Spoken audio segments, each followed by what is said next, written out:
بەڵێ بەڕێزان بۆ قسەکردن لەبارەی ناشەفافیەتی دۆسیە نەوت و ئەنجام نەدانی چاکسازی لە دۆسیەکەدا میوانداری بەڕێز سەرچنار ئەحمەد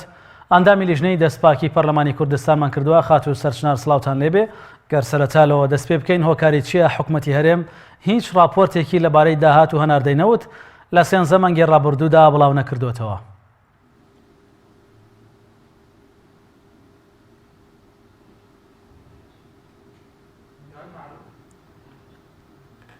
سەرەتا بە ناوی خوای گەورە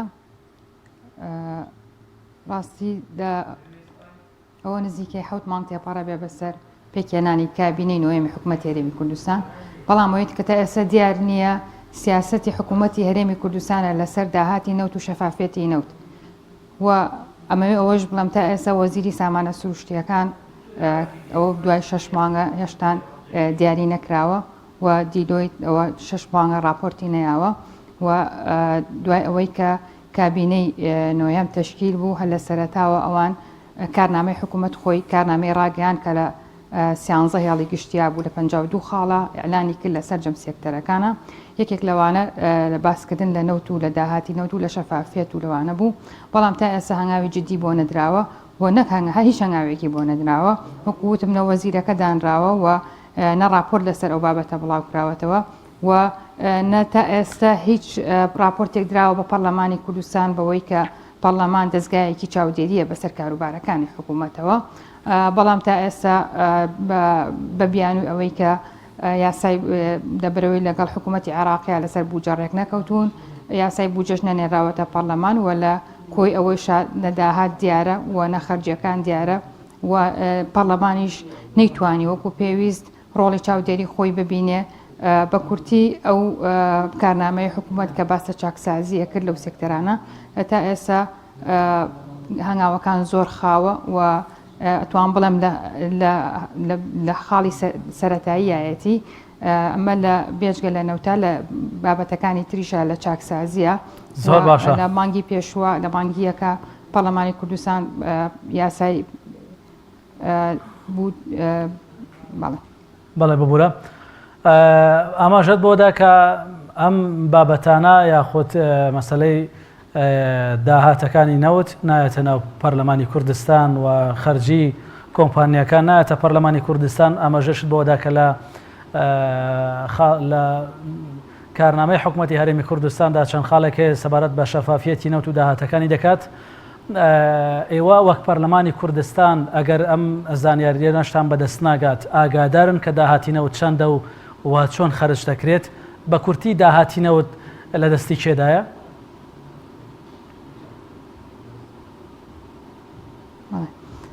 وەکو پەرلەمان نەخێر بە ڕاشکاوانە بڵێم پەرلەمان هیچ ئاگادار نییە نە لە خەرجینە لە داهاتی حکوومەتی هەرێمی کوردستان لە کابینەی نوێمە. وەکووتم بە بیانیەوەی کە پرۆژە یاسای بوجە لەبەرەوەی لەگەڵ حکوومەتی عێراقی ڕێک نەکەوتون هەتا ئێستا واژ نەیانتوانێت پرۆژە یاسا، بەڵام ئەمە بەدیلی ئەوە نییە ئەتوانرا حکوومەتی هەرێم راپۆرتێکی سەرەتایی ئامادە بکات لەسەر ئەوەی ئێستا لە ساڵی 2013 تا ئێستا 7 ساڵە چێکە درێژترین تەمەنی ئەم حکوومەتی هەرێمی کوردستانە لەوەی کە یاسای بوجەی نەناردوتە پەرلەمانەوە هەر لەسەر یاسای ساڵی 2011 بوو، یاسای بوجەی ساڵی 2011 کارەکانی بەڕێیەکە ئەیتوانی لە خەرجیەکان و لە داهاتەکان و لەو کارانەی خۆیان راپۆرتی سەرەتایی بناردایەتە پەرلەمانەوە کە ئەولەویەتی کاری حکوومەت لەم کابینەیە چییە و داهاتەکانی داهاتی ناوخۆوە ئەو داهاتانەی کە لە خاڵە گومرگیەکان و لە خاڵە سنووریەکانەوەیەتەوە و ئەو بڕەپارەی کە بۆ موچە لە حکوومەتی عێراقیەوە ئەیدرێتەوە هەروە ئەو هاوکاریانەی کە لایەن هێزاو پەیمانەکانەوە ئەدرێ بارێم ئەیتوانێت لە راپۆرتێکا بیا بە پەرلەمانی کوردستان و لەسەر ئەساس و مەبنای ئەوەش خەرجیەکانی دیاری بکردایە و ئەولەوێت بۆ چیە لەم کابینە ئێستا نازانین ئەولەوێت بۆ چییە لە کابینەی نوێمی حکوومەتی هەرێمی کوردستان لەگەڵ ئەوەی شاکە باسی چاکسازیەکە و باس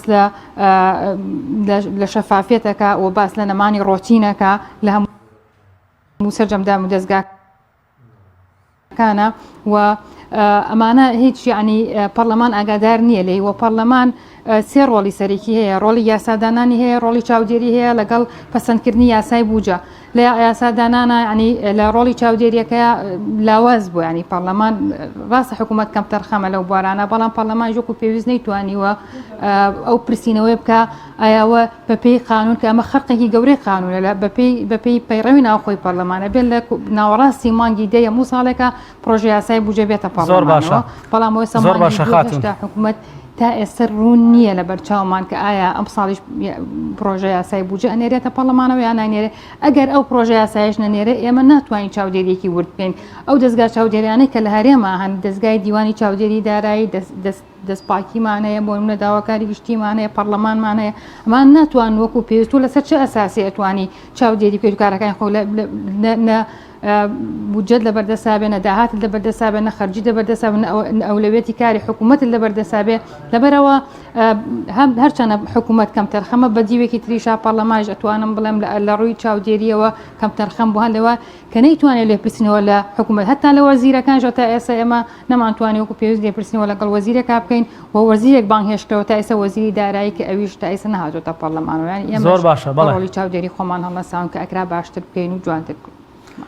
هۆکارچیە کە نێوەی داهاتینەوە دەگەڕێتەوە وەزارەتی دارایی ئەی نیوەکەی تری چی لێ دێت بەرپرسە حزبیەکان بۆ خۆیانی دەبن یان پارتێکی سیاسی دیاریکراو بەرپرسە لە مەلەفینەوەت بە دیاریکراوی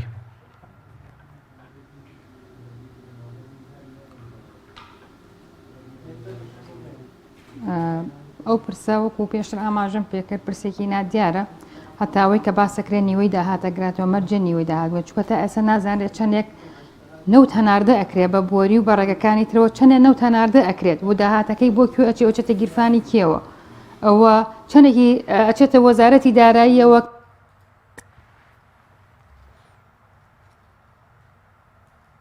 سەرف بێتەوە بۆ وەزارەتەکان ئەمانە دیار نییە و حکوومەت ینی هیچ بەرچاوڕوونیەکی نایەوە بە پەرلەمان لەم بوارە ینی ئەتوانم بڵێم نادیارترین و ناڕوونترین پرسی نەوت و داهاتی نەوت و شەفافێتی نەوتەوە و یاسایی کە لە ساڵی 2013 پەرلەمان دەری کرد کە بەوەی سندوقی داهاتە نەوتێک بۆ سندوقە کوردستان بۆ داهاتە نەوت و گازیەکان کە یەکێک لەو سیانزە هێڵە گشتیایی کە حکوومەتی ئەلانی کرد لە کارنامەکەیە ئەم سندوقەدا بمەزێن ئەوە 7 مانگ بەسەر کابینەی حکوومەت تا ڕۆژتۆ هەر هەنگاوی بۆ نەنراوە بۆ دامەزراندنی و ئەنجومەنی باڵای نەوت و غاز هەر دانیشتنیان نەکردووە لەسەر ئەو بابەتەیە و ئەوەی کە باس ناکرێ ئێمە جاختمان کردەوە سەر ئەوەی کە دیلۆیت بۆ ینی تا ئێستاوە 6 مانگە نەیتوانیوە مەسەڵەن راپۆرت بات بەڵام ینی وەڵامێکی وە ئەڵەن هەر ئەدرێت یانی بڵین وەڵامێکی غیر مقنعە ینی قەنەعەت پێکراو نییە و ئەمە ڕاستی من ئەڵێم ئەمە بە ئیرادەیەکی سیاسی بەهێزی ئەوێت ئەو لایەنانەی بە تایبەتی کە تەشکیلی ئەم حکوومەتیان کردووە هەست ناکەم یعنی وەکو پێویست ئیرادیان هەبێت لەسەر چاکسازی و بە 6 مانگ ئەم حکوومەتیان کە تەشکیل کرد ئەوان باسەکان زیاتر لەسەر ئەو بوو چەند وەزارەتیان بەربکەوت و چەند مدیر عامیان بەربکەوت و چەند پۆستیان بەربکەوێت باس لەوە نەبوو یعنی نووساوێکە بێ لە بینیانە ئەم حکوومەتەکە باس لە چاکسازیەکە لەسەر ئەم خاڵانەم ئەم لەوێتە ئیشەکات و ئەم پرسانە یەکلایی ئەکاتەوە بەداخەوە بەس ئەوان بەس بوو ئەوەی کە زیاتر وەکو چۆن لە ڕاوەپۆست و پشکێنەکەی خۆیان ئەم قەزیە خەتەرناکەیان لەبیر بردبوونەوە ڕێکخراوی شەفافێتی نێودەوڵەتی بەس لە ئاستەکانی گەندەڵی ئەکات لە راپۆرتەکەی خۆیان ئاسی هێناوە ئاسی سەرەتایی کە وەکو حاڵەت هەیە ئاستێکی ترکە لە دەستگاکان نابێ و ئاستی ئەخیر کە حکوومەت یاریمی کوردستان بەداخەوە لە کوردستان لە ئاسی سێمایە بۆ بە سیستەم یعنی بڵین خەتەرناکترین ئاستی ئەوەیە بە سیستەمکردنی ئەم گەندەڵەیە کە سەررجەم جستەی حکوومەت ئەگرێتەوە و ئیرادەیەکی سیاسی بەهێزی ئەوەیە کە بتوانێت بەرامبەر بەمە بێت و کە لای ئێمە هێشتان نییە هێشتان بە تەواوەتی ئەو کابینەوە تەشکیل نەبوو وەزارەتێک هێشتان هەر فەراغەکە بڕبڕی پشتی داهاتی حکوومەت یاریمی کوردستانە هێشتان ئەوە یەکلایی نەبووتەوە چ جای بە پرسەکانی وەکو پێویست ئیشی نەکردو توان بڵێم ئێمە کاتێک کە هەڵسەنگاندنێ بۆ کارەکانی حکوومەت بکەین لە ڕووی چاکسازیەوە وە لە ڕووداهاتی نەوتەوە وە لە ڕووی ئەو خزمەت گوزاریانەوە کە پێشتر ئەلانی کردبوو لەو لە ئاستێکی سەرەتاییایە و ئەوەی زیاتر چەند هەنگاوێکی کەمی ناوە لە ڕووی خزمەت گوزاریەوە بەڵکو سێکتارەکانی تر وەکو پێویست هەنگاوی بۆ نەنراوە و ئەکرێ باشتر بێت و ئەکرا زیاتر بێت لەمانە کە ئەمانە شتی وا گەورە نین کە پەنجەی بۆ ڕاپکێشرێ بڵێ ئەم گۆڕانکاریانە چەند جادەوبانێکی پینەکراوە بینیت و غەیری ئەوە ینی شتێک نبینی کە دڵی پێی خۆش بێ و خاڵێکی ترمان هەیە ئێمە یاسایەکمان هەیە یاسای پێدانی زانیاریە کە ئەوەش پەرلەمانی کوردستان دەری کردووە ئەو یاسایە وات لێ ئەکا کە تۆ زیاتر شەفاف بیت ینی بڵین هاوڵاتیان زیاتر بتوان سەیری کارەکانی حکوومەت بکەن و هەڵسەنگاندنی بۆ بکەن ڕێکخراوەکان بیکەن پەرلەمان بیکە ئەم یاسایە هێشتان بەرکار نەبووە ئەوە 7 ساڵی بەسەرا لە ساڵی 2013ەوە تا ئێستا ئەم یاسایش ینی ئەمانە وات لێ ئەکا تۆ نائومێدیەک ینی لە کاری بەڕێز خاتوو سەرچنە ڕەحمەت ئەندامی پەرلەمانی کوردستان زۆر سپاس کە ڕاستەوخۆ تام کاتە لەگەڵمان بووی.